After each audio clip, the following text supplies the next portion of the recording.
Hi, I'm Simon and welcome to PhotoBite Kids.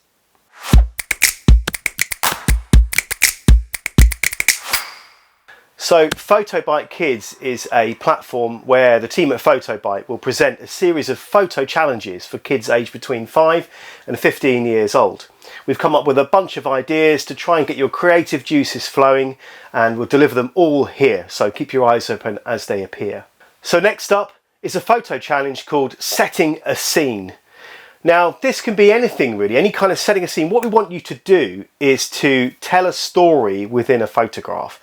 So it could be some of your toys arranged in a, let's say, a teddy bear's picnic.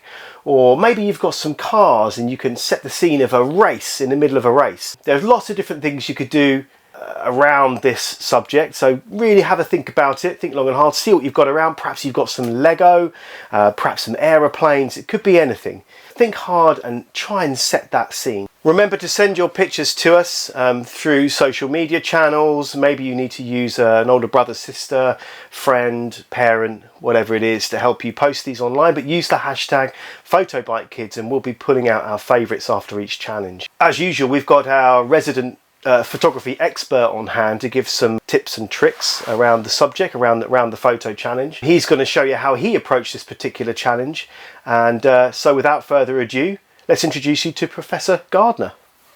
Thanks, Simon. So yeah, as you heard, our task today is to create some scenes using toys. So that can be an action sequence, which is what I'm going to demonstrate here today, but it could be a race sequence if you've got some toy cars, or it could be a tea party if you have some dolls. Use those, but be creative. Go outside the box if you want to as well, but we're going to keep it nice and simple using these guys here, but we're going to show you what you can do with very little and get a lot out of it. Right, so in my story, I've got this evil bad guy right here. He has a big sword and two little swords, so he has lots of swords. Then we've got these little pirates as well, and these guys are going to be our heroes of today, but we need to show that these guys are the heroes and this guy is the bad guy. So how are we going to do that? Well, let's have a look. Right, so after a bit of Googling, I was able to find this photo of some rocky terrain as well as a sunset. So now we can have our guys here and actually have a cool background that we can use to create a really cool look. 2 hours later. There we have it, there's our scene. So now I'm going to take the camera or the phone. I'm going to try and make this look as cool as possible. Got some wide angle. Snap. So in my testing, I'm finding it's not working as like a big landscape, but it offers some really cool chances for us to get nice and close, get some cool action sequences. So we're focusing on a face, taking a picture, and then we've got a lovely shot where we've got the background blurred out and it works really well with the character. Now we're going to see if we can try and add our good guys into the mix as well. Try to get them to stand up like so. This guy doesn't want to stand up. Billy's a bit funny like that.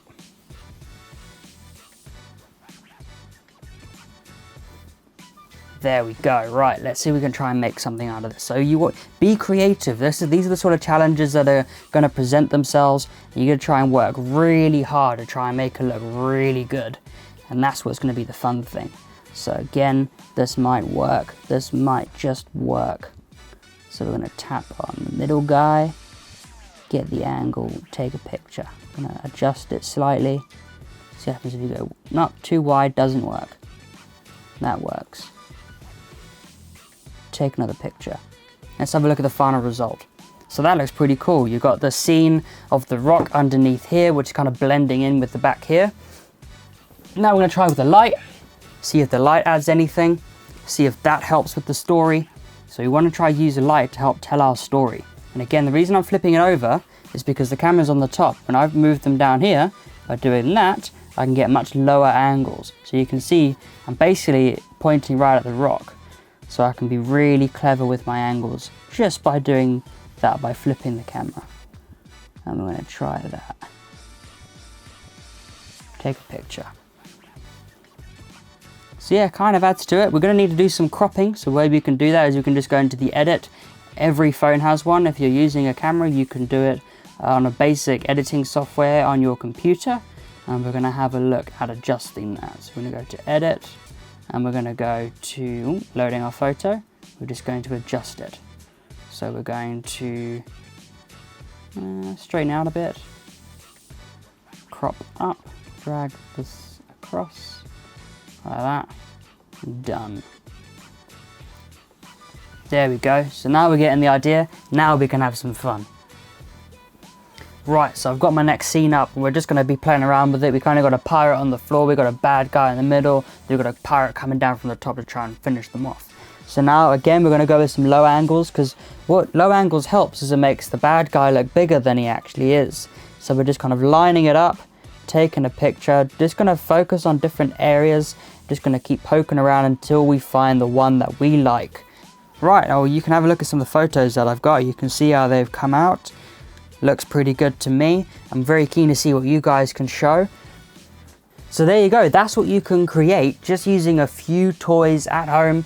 Now you don't need a big screen like I do. You can use an iPad or any small screen, or, because I can't do it, you can paint. So you can always paint your background. Do you want it to be filled with trees? Do you want it to be on a beach? You know, think about what you want it to be, or do you want it to be on a volcano? Paint the volcano, make your background. A lot of people in the world, they make their own backgrounds to show what they're trying to convey in their story. As you can see, I'm not the greatest artist, but I like to think I'm a good photographer. And what I did is I also found some friends who are very good at photography. I used one of their photos. And what we've got here is some characters in the foreground, then using the background to create our scene. So give it a go, see what you can come up with. We look forward to seeing what you guys can do, and we'll see you in the next one.